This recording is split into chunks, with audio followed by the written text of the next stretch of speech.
하나님께서 오늘도 우리에게 은혜 주실 줄 믿습니다. 아멘. 여러분 20대 대통령 선거가 이제 채 1년도 남지 않았습니다. 별로 정치에 관심이 없죠, 우리는. 그죠? 1년도 채 남지 않았습니다. 이미 오래전부터 대권 주자들이 이렇게 뉴스에 막 등장하면서 누구는 지지율이 몇 %다, 누구는 지지율이 몇 %다, 1위가 누구다, 2위가 누구다, 이렇게 계속 언론을 통해서 노출이 되고 있습니다.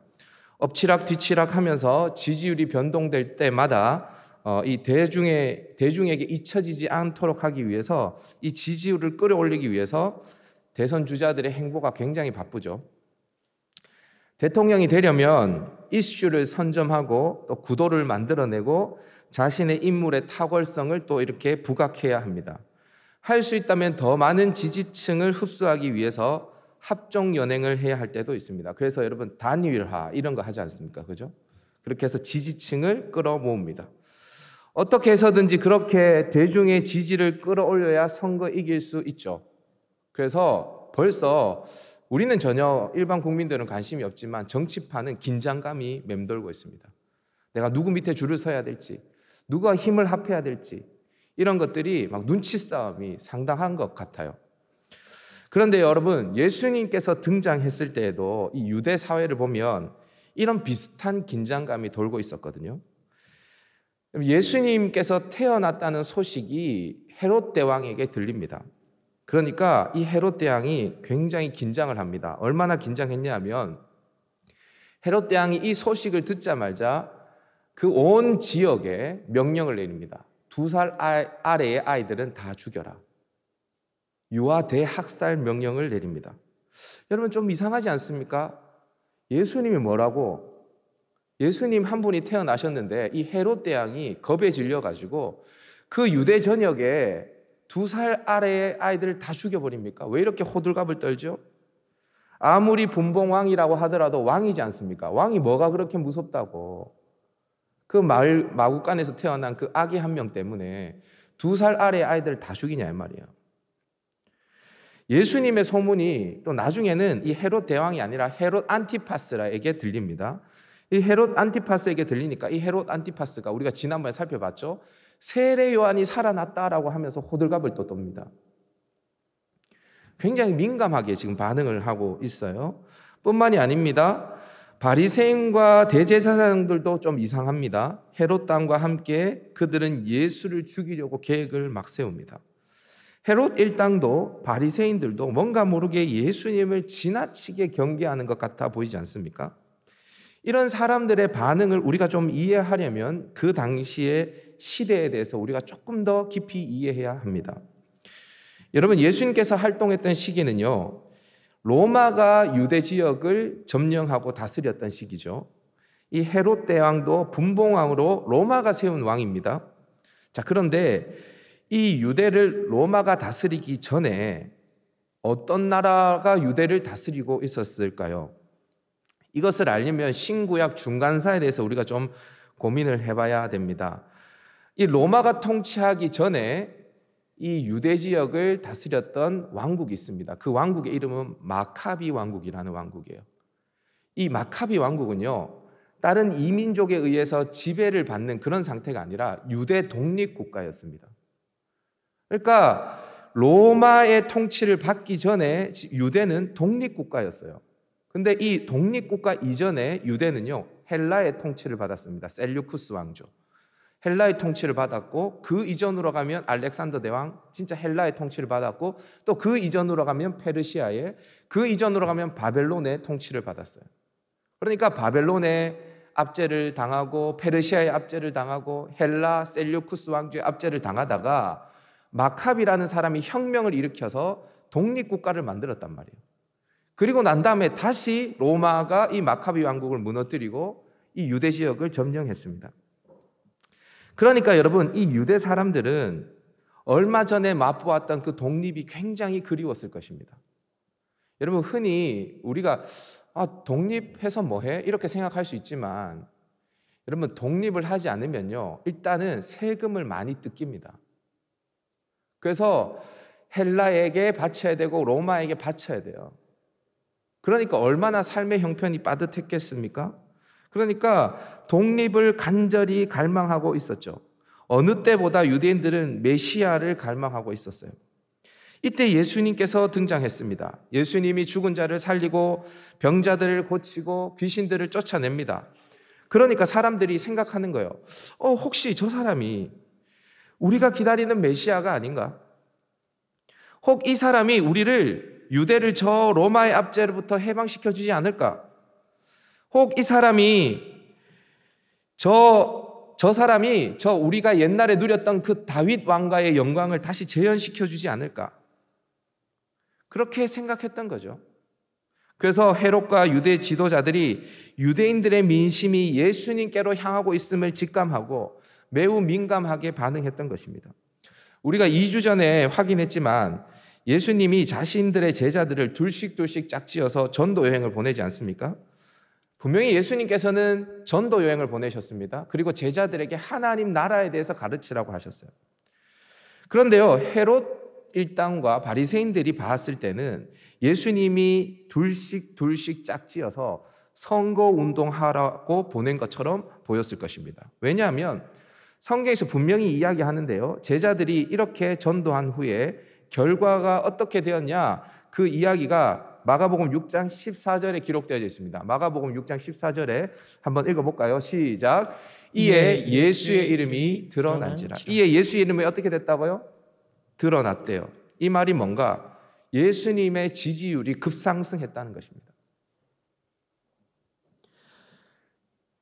더욱이 예수님과 제자들이 빈들에 가서 좀 쉬려고 했는데 예수님의 인기가 얼마나 좋았던지 거기에도 큰 무리가 따라옵니다. 예수님은 그들에게 오병이의 기적을 일으키십니다. 여러분 잘 아시죠? 이때 떡을 배불리 먹은 사람이 남자만 몇 명? 5,000명. 제가 말씀드렸죠. 남녀를 다 합치면 10,000명은 좋게 넘어가요. 어느 집회를 가든 여성들이 더 많거든요. 10,000명은 좋게 넘어갑니다. 아이들까지 합치면 20,000명 좋게 정도는 될 거예요. 엄청난 인원이 모였습니다. 헤롯과 바리새인들 눈에 이 광경은 예수님께서 대형 선거 유세를 하고 있다라고 오해를 불러일으킬 만한 모습이었습니다.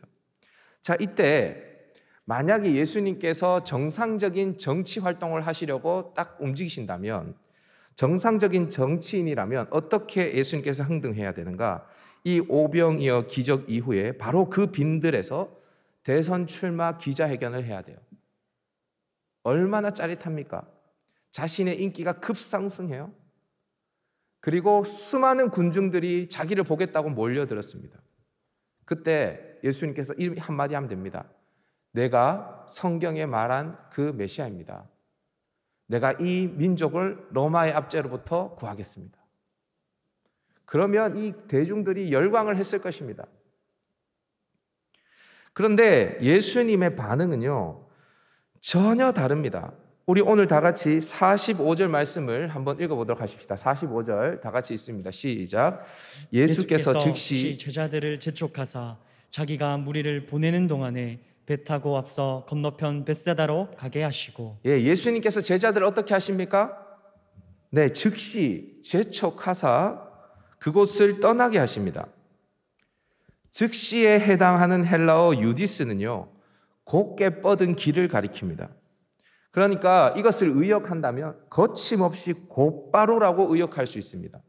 거침없이 곧바로라고 의역할 수 있죠. 그리고 또 재촉하다에 해당하는 헬라어 에난카세는요, 강제적으로 시행케 하는 것을 뜻합니다. 그러니까 이것을 잘 합성해서 보면, 즉시와 재촉하사를 잘 합성해서 우리가 해석하면 예수님께서 막 언성을 높이면서 등을 떠밀면서 빨리 가라고 제자들을 막 밀어붙이고 있는 겁니다. 예수님이 제자들뿐만이 아니라 그 무리들도, 모여있던 무리들도 다 재촉하셔서 다 보내버리십니다. 빨리 배를 타고 가라고 하시는 것이죠. 그리고 난 다음에 46절을 보니까 자신은 무리와 제자를 다 보내신 후에 따로 산에 기도하러 올라가십니다. 하나님 나라를 제자들과 무리들에게 들려주셨어요. 그리고 오병이어의 기적을 통해서 하나님의 나라에 대해서 보여주셨어요. 그렇게 하신 예수님께서 왜 이렇게 급하게 제자들과 무리들을 돌려보내실까? 왜 그 이유가 무엇일까? 저를 한번 따라해 보십시다. 내 필요를 따라 내 필요를 따라 예수님을 예수님을 이용할까 봐. 네, 앞서서도 말씀드렸듯이 예수님은 제자들을 즉시 재촉하면서 이 오병이어의 현장을 떠나게 하십니다. 무리도 다 돌려보내십니다. 왜 이렇게 하셨을까? 오늘 본문만 봐서는 그게 잘 이해가 되지 않습니다. 그런데 여러분, 병행 본문인 요한복음 6장을 보면 예수님께서 왜 이렇게 하셨는지 그 의도를 우리가 알 수가 있습니다. 요한복음 6장 14절 15절 말씀을 한번 읽어보도록 하십시다. 시작. 그 사람들이 예수께서 행하신 이 표적을 보고 말하되 이는 참으로 세상에 오실 그 선지자라 하더라. 그러므로 예수께서 그들이 와서 자기를 억지로 붙들어 임금으로 삼으려는 줄 아시고 다시 혼자 산으로 떠나가시니라. 네, 사람들이 오병이어의 기적을 보고 예수님을 뭐 삼으려고 해요? 네, 임금 삼으려고 해요. 임금. 여러분, 만약에 예수님께서 이걸 그냥 가만히 두면 어떻게 될까요? 한번 생각해 보세요. 제자들이 안 그래도 높은 자리에 올라가면 내가 영의정할까 우의정할까 지금 헛배가 불러 있는데 이 큰 무리가 예수님을 왕으로 옹립하려고 하는 것을 딱 보면 제자들의 눈이 돌아가지 않겠습니까? 바로. 그래서 예수님께서 제자들을 즉시 재촉하면서 보내신 것입니다. 여러분, 사실 예수님께서는 자기가 왕이라고 그 무리들에게 가르치셨어요. 여러분, 예수님께서 오병이어의 그 기적을 일으키기 전에 이에 여러 가지로 가르치시더라. 그 수많은 무리들에게 이에 여러 가지로 가르치시더라라고 성경에 기록하지 않습니까? 그 여러 가지가 뭐라고 말씀드렸죠? 하나님 나라의 일. 그럼 하나님의 나라의 일은 뭐냐? 예수님이 그 하나님 나라의 왕이시고 그 하나님의 백성들이 예수님의 통치를 받게 되어지면 그 하나님 나라의 부유함이 얼마나 큰지를 보여주는 게 하나님 나라의 일이에요. 그러니까 예수님께서 자기를 하나님 나라의 왕으로 가르치셨을 거란 말이에요. 그러니까 이 무리들이 예수님을 임금 삼으려고 했던 거죠. 그런데 예수님이 말한 왕과 이들이 임금 삼으려고 했던 임금, 왕은 달랐어요. 완전히 다른 거였습니다. 예수님이 말한 왕은 하나님 나라의 왕이었고 이 유대 백성들, 무리들이 삼으려고 하는 임금은 진짜 이스라엘이라는 나라의 왕이었어요. 이렇게 달랐던 거죠. 예수님이 빈들에서 해가 지도록 하나님의 나라의 일에 대해서 가르치시고 오병이어의 기적을 통해서 하나님의 나라를 보여주셨지만 이들의 시선은 이 땅을 향하고 있었어요. 여전히 이 땅에 집중되어져 있었어요. 여러분, 한번 생각해 보세요. 이 무리들이 왜 예수님을 임금 삼으려고 했을까요? 한번 잘 생각해 보세요. 하나님의 나라를 이루고 싶어서? 아니에요. 예수님이 임금 되어져서 자기들에게 뭘 좀 해달라는 겁니다. 로마에게 바치는 세금도 좀 줄여주고 할 수만 있다면 다윗처럼 강한 나라를 만들어서 오히려 주변 나라를 정복해서 그들의 것을 좀 약탈해서 우리들에게 좀 주고 그렇게 좀 풍요를 가져다 달라는 것입니다. 살기가 너무 힘드니까 우리 좀 잘 살게 해달라는 거예요. 이게 이들의 소망이었습니다. 여전히 제자들과 무리들은 자신들의 필요에 초점을 맞춰서 예수님을 대하고 있습니다. 오늘 본문 53절 이하도 보면 비슷한 이야기가 기록되어 있습니다. 예수님과 제자들이 배를 타고 갈릴리 바다를 지나 게네사렛 땅에 이릅니다.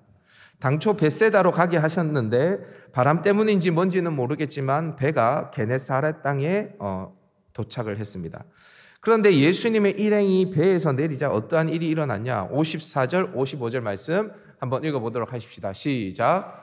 배에서 내리니 사람들이 곧 예수신 줄을 알고 그 온 지방으로 달려 돌아다니며 예수께서 어디 계시다는 말을 듣는 대로 병든 자를 심장제로 메고 나아오니. 네, 예수님이 배에 내리자 사람들이 곧 예수신 줄 알고 이렇게 기록되어 있습니다. 곧 예수신 줄 알고. 자, 그러면 사람들이 예수신 줄 알았다라고 이야기를 하는데 그들이 이해하고 있는 예수는 도대체 어떤 분이었을까요?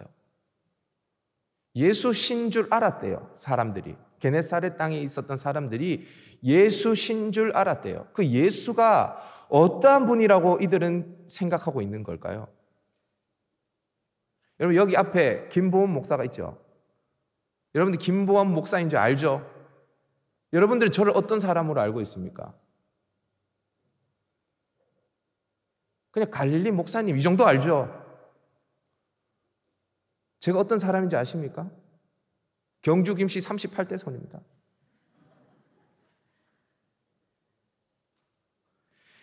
여러분, 예수신 줄 알고라고 성경이 기록되어 있는데 게네사렛 땅에 있었던 사람들이 예수님을 어떤 분으로 인식했냐가 굉장히 중요합니다.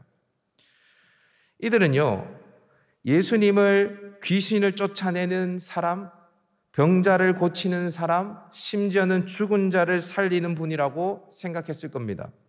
대단한 능력을 가지고 있는 사람이라고 생각했을 것입니다.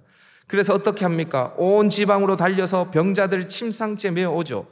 56절을 보면 예수님이 가시는 지방 도시마다 병자들을 시장에 두고 예수님의 옷가에 손을 대기를 구합니다. 여러분, 그런데 이들이 도대체 왜 예수님께 나올까요? 여러분, 성경을 보면 혈루증 앓은 여인도 예수님의 옷가에 손을 대기를 원합니다. 그죠? 그래서 예수님의 옷을 만집니다. 그러면 이 혈루증 앓은 여인과 이 게네사렛 땅에서 옷가에 손을 대려고 했던 사람들은 똑같은 것일까요? 똑같은 행동을 했는데요. 이들도 예수님의 옷을 만지면 낫겠다라는 마음이 있으니까 예수님의 옷에 손을 대기를 강구했지 않았겠습니까? 아무런 받을 것도 없는데 괜히 시장에 나가서 예수님의 옷에 손을 대려고 했겠습니까? 예수님의 옷에 손을 대면 나을 거라는 어떤 믿음이 있었을 거예요. 근데 여러분, 혈루증 앓은 여인과 이 게네사렛 땅에서 예수님의 옷가에 손을 대려고 했던 사람들은 근본적으로 다릅니다. 왜 다릅니까? 이 혈루증 앓은 여인은 예수님을 하나님으로 믿었어요. 근데 이 게네사렛 땅에 있었던 이 사람들은 병을 고침받고 싶어서 예수님의 옷을 만진 것입니다. 자신들의 필요 때문이죠. 하나님의 아들 예수라서 그분께 나온 게 아니라는 겁니다. 오병이어를 본 무리들이 예수를 임금 삼으려 한 것과 게네사렛 땅의 사람들이 예수의 옷가에 손을 대려고 한 것은 이런 부분에서 같은 맥락을 하고 있는 것입니다. 성경을 보면 자신의 필요를 위해서 꼭 그 필요를 위해서 하나님을 바라보는 사람들이 무지하게 많이 등장합니다. 여러분, 출애굽기를 한번 보시면 이스라엘 백성들이 10가지 재앙을 맛보고 애굽을 탈출하지 않습니까? 그런데 애굽 군대가 뒤를 추격합니다. 앞에는 홍해가 딱 가로막혀 있고 뒤에는 애굽 군대가 병거를 몰고 달려옵니다. 어쩔 줄 몰라 합니다. 그때 홍해가 갈라져요. 이스라엘 백성들이 홍해를 마른 땅 걷듯이 걷습니다. 그리고 난 다음에 애굽 군대가 거기에 홍해에 다 수장되어지는 것을 목도합니다. 이때 미리암이 얼마나 감격스러웠던지 소고를 치면서, 여러분 소고 쳐봤습니까? 저는 옛날에 깽가리 상세해봐서 이 소고가 뭔지 안돼요. 이렇게 탁 치면서 이렇게 돌리는 게 있어요. 소고를 치면서 춤을 추면서 미리암이 찬양을 합니다. 그때요, 미리암이 찬양하니까 어떠한 일이 일어나냐면 이스라엘의 모든 여인들이 소고를 잡고 춤을 추면서 하나님께 찬양합니다. 그게 출애굽기 15장에 등장합니다. 근데 여러분, 이렇게 홍해를 딱 건너고 하나님을 찬양하고 난 다음에 이 이스라엘 백성들이 도착하는 곳이 어디냐면 마라라는 곳입니다. 여러분, 광야에서 오아시스가 얼마나 그립습니까? 물이 얼마나 그리워요. 그런데 오아시스를 발견한 겁니다. 그래서 너무 반가워서 물을 마시려고 물을 한 컵 다 마셨는데 그 물이 써서 마실 수 없는 물이에요. 그래서 마라는 쓰다라는 뜻이에요. 거기에서 하나님께서 치료하는 하나님, 여호와 라파 치료하는 하나님을 보여주시는데요. 이렇게 이스라엘 백성들이 다 물을 한 잔 마셨는데 물이 시원하지 않고 쓴 거예요. 마실 수 없는 물인 거예요. 그러니까 어떻게 하는지 아십니까? 바로 원망합니다. 조금 전에 홍해 건넜습니다.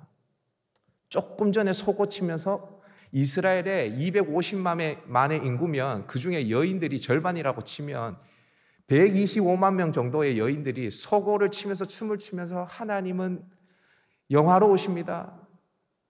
말과 그 적군을 다 수장시키신 분이십니다. 하나님을 뜨겁게 찬양했던 그 이스라엘 백성들이 쓴물을 한 잔 마시자마자 하나님 원망합니다. 좀 전에 왜 찬양했습니까? 하나님은 영화로우시며 라고 찬양했습니다. 왜 찬양했습니까? 좀 전에는 하나님께서 홍해를 갈라주셨으니까 찬양한 겁니다. 지금은 왜 원망하는 겁니까? 물이 쓰니까 원망하는 겁니다. 홍해를 갈라주신 분도 나의 하나님이시고 마라 가운데 쓴물을 주신 분도 나의 하나님이신데 갈라주시면 찬양하고 쓰면 원망합니다. 다 자기의 필요에 맞춰져 있는 것이죠. 예수님의 제자들과 수많은 무리들은 예수님을 하나님의 아들로 믿은 것이 아닙니다. 그분이 하나님의 아들이라는 믿음으로 옷가에 손을 대기를 간구한 것이 아닙니다. 단지 어떤 필요를 채우려고, 병고침을 받기 위해서.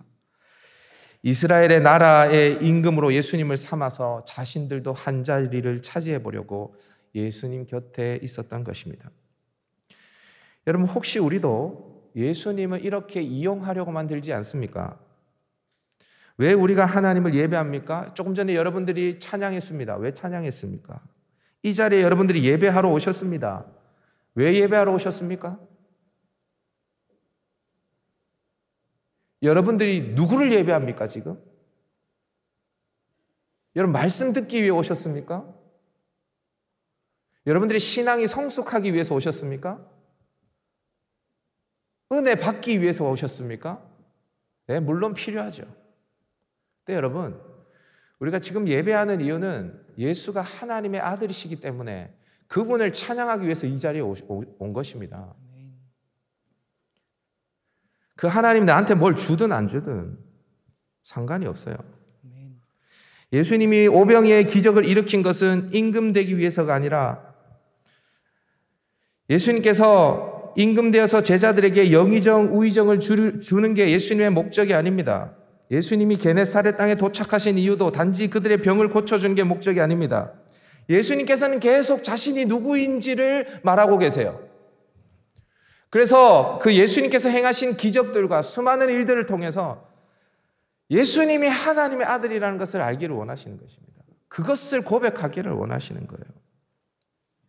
그래서 그것을 믿음으로 예수님은 목자 없는 양 같은 자들에게 영생을 주고 싶으셨던 것입니다.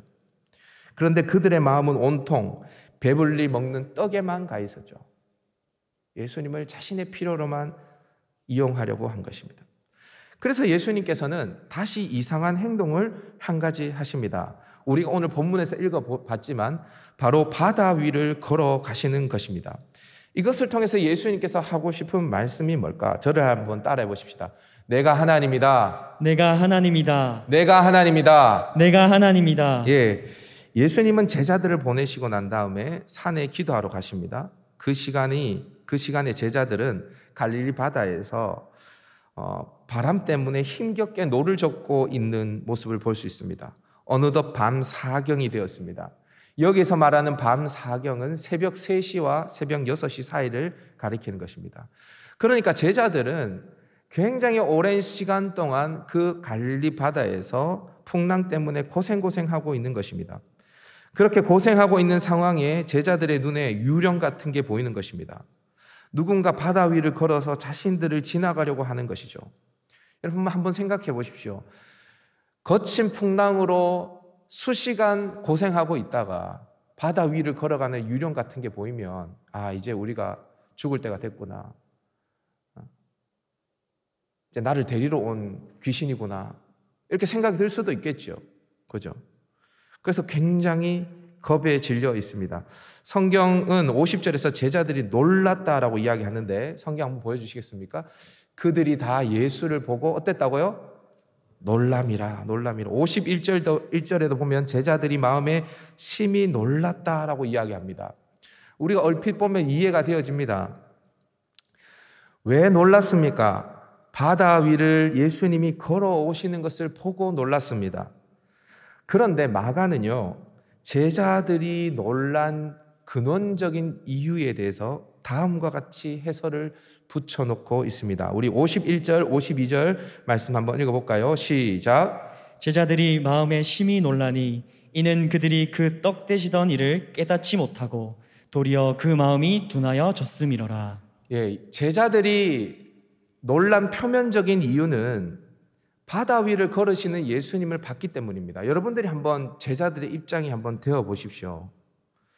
예수님이든 누구든 바다 위를 걸어가는 어떤 존재를 여러분들이 보게 되어진다면 당연히 놀라겠죠. 그런데 마가는 그게 놀란 이유가 아니다라고 이야기합니다. 근본적인 이유가 있대요. 그게 뭡니까? 그들이 떡 떼시던 일을 깨닫지 못하고 도리어 마음이 둔하여졌기 때문에 놀랐다라는 것입니다. 그들이 떡 떼시던 일을 깨닫지 못하고 마음이 둔하여졌기 때문에 놀랐다는 것입니다. 단지 바다 위를 걸어가는 그 현상 때문에 놀란 게 아니라 그 바다 위를 걸어가시는 분이 누구인지를 몰랐기 때문에 놀랐다는 것입니다. 이해되십니까? 그들이 떡 떼시던 일을 깨닫지 못하고가 무슨 말입니까? 떡 떼시던 일, 오병이어의 기적을 말하잖아요. 그 오병이어의 기적을 통해서 예수님은 자신이 누구인지를 가르치시고 보여주셨습니다. 그런데 그것을 깨닫지 못하고 도리어 마음이 둔하여지니까 예수님이 바다 위를 걸어오시니까 놀라 자빠지는 거죠. 놀라 자빠지는 거예요. 예수님도 놀라 자빠져 있는 제자들에게 이렇게 이야기하십니다. 우리 다 같이 50절 말씀을 한번 읽어볼까요? 50절 말씀 시작. 그들이 다 예수를 보고 놀람이라. 이에 예수께서 곧 그들에게 말씀하여 이르시되 안심하라 내니 두려워하지 말라 하시고. 놀라 있는 제자들에게 예수님께서는 이렇게 이야기합니다. 안심하라 내니 두려워하지 말라. 안심하라 내니 두려워하지 말라. 여러분 이 대목에서요. 우리는 안심하라 두려워하지 말라와 같은 말씀에 굉장히 주목합니다. 그래서 그 말씀을 읽고 위로를 받곤 해요. 그죠? 그런데 정말 예수님께서 말씀하고 싶은 게 뭘까요? 안심하라 두려워하지 말라라는 얘기일까요? 네, 물론 그 이야기를 하고 싶은 거였을 수도 있어요. 그런데 여기에서 정말 중요한 단어는 안심하라 두려워하지 말라라는 단어가 아닙니다. 안심하라와 두려워하지 말라 사이에 있는 단어예요. 그 단어가 뭐죠? 내니라는 단어입니다. 내니. 이 단어가 굉장히 중요합니다. 안심하라 두려워하지 말라. 왜 안심하고 두려워하지 말아야 되냐? 내니. 우리 경상도 말로 내다 내. 내다 내. 안심하라 두려워하지 말라. 여러분 여기에서 내니라는 헬라어 원문을 보면요. 에고 에이미로 기록되어져 있어요. 에고 에이미. 여러분 굉장히 많이 들어보셨죠?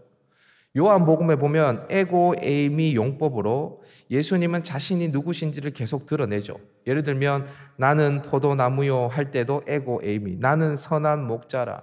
나는 부활이요. 나는 생명이다. 나는 양의 문이다. 이런 거 할 때 다 에고 에이미 용법을 사용합니다. 그런데 이런 예수님이 에고 에이미로 자기를 계시할 때마다 유대 종교 지도자들은요 예수님을 죽이려고 해요. 치를 떱니다. 왜 예수님을 죽이려고 할까? 왜 그럴까? 사실 이 에고 에이미는요 사람이 사용해서는 안 되는 단어예요. 사람이 절대로 사용해서는 안 되는 단어예요. 이 단어는 하나님이 자신을 표현하실 때만 쓰는 단어였습니다. 보통 사람이 쓰면 안 되는 단어예요. 여러분 출애굽기 3장을 보면 하나님이 모세에게 나타나지 않습니까?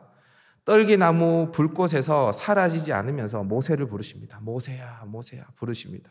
그리고 모세에게 애굽에 가서 하나님의 백성 이스라엘을 출애굽시키라고 말합니다. 이때 모세가 하나님께 묻습니다. 아니 하나님, 내가 이스라엘 백성들 데리러 갔는데 이스라엘 백성들이 누가 널 보냈냐? 널 보낸 신의 이름이 뭐냐라고 물으면 제가 뭐라고 대답해야 합니까? 이때 하나님께서 자신의 이름을 말씀해 주십니다.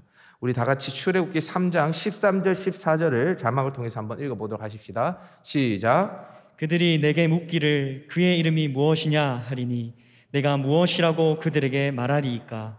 하나님이 모세에게 이르시되 나는 스스로 있는 자이니라. 네, 스스로 있는 자, 스스로 있는 자. 하나님께서 자기 이름을 말했어요. 나는 스스로 있는 자이니라. 여기에 해당하는 히브리어가 에호예 아쉐르 에호예예요. 에호예 아쉐르 에호예. 이 히브리어를 헬라어로 번역한 최초의 성경이 70인역이라는 성경 아닙니까? 예수님이 공생애 활동을 하실 때는 이미 이 70인역이라는 성경이 번역된 상태였어요.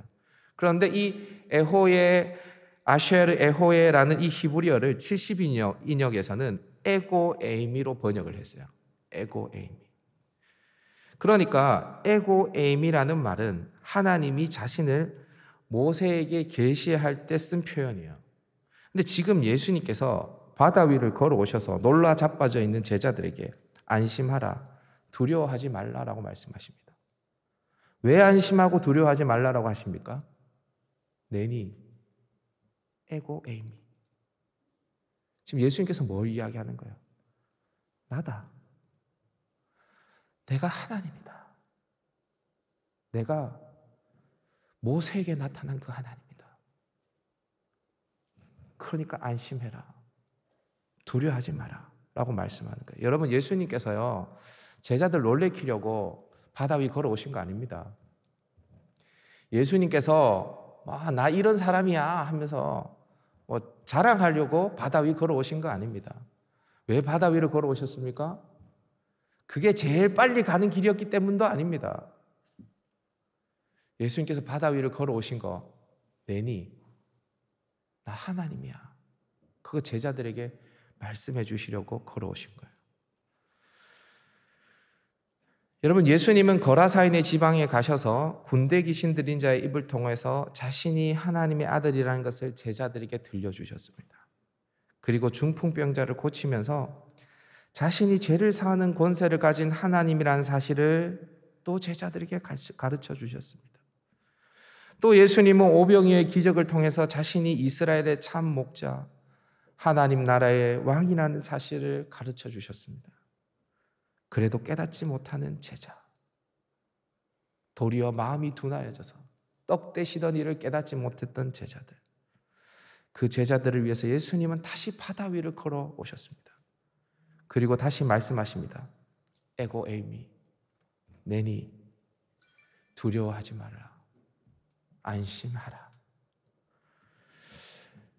여러분, 우리도 거센 바람이 몰아치는 세상 속에서 두려워하며 살고 있지 않습니까?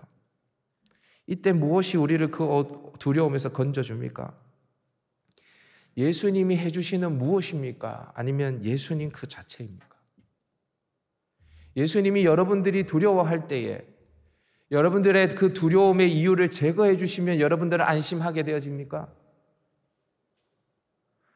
여러분들의 미래가 불확실하여서 두려울 때에 여러분들에게 안정된 직장을 주시면 여러분들은 안심하십니까? 여러분, 무엇 때문에 안심하십니까? 내니 예수님이 나의 주인이시다. 이거 하나면 안심할 수 있는 거 아니에요? 우리는 예수님 그 자체보다 예수님께서 해주시는 무엇에 시선을 고정할 때가 있죠. 그래서 무엇을 해주시면 예수님은 하나님이다라고 말하고 무엇을 해주지 않으면 예수님을 무시해버립니다. 그러나 여러분, 예수님은 언제나 하나님이십니다. 그 이유 하나만으로 우리는 안심할 수 있고 그 이유 하나만으로 우리는 두려워하지 않을 수 있는 것입니다. 혹시 우리도 제자들과 똑같이 떡 떼시던 일을 깨닫지 못하고 마음이 둔하여져 있지 않습니까? 여러분들이 왜 지금 예배 드립니까? 다시 묻습니다. 왜 방금 전에 찬양을 하셨습니까? 왜 조금 있다가 헌금을 하실 예정이십니까? 예수님이 하나님의 아들이시기 때문입니다. 이 신앙 고백으로 우리가 예배하고 이 신앙 고백으로 우리가 삶을 살아가는 거예요. 그렇게 살아가면 우리가 기쁠 때나 슬플 때나 어떠한 순간에도 하나님이 나의 하나님이라고 고백할 수 있어요. 우리가 지난주에도 제가 잠깐 말했지만 다윗의 시편을 보십시오. 다윗의 시편을 보면 다윗의 찬양의 대부분이 광야에서 쓴 노래예요. 광야에서 쓴 노래.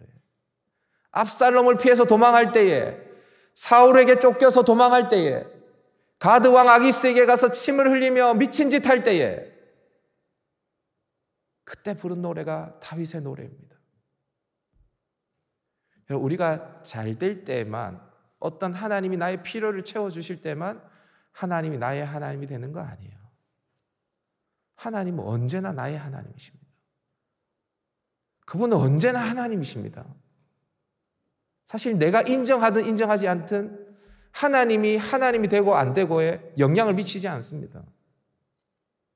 그런데 하나님께서는 우리에게 하나님 자신을 주시면서 그 하나님으로 풍성한 삶을 누리기를 원하시는 것입니다.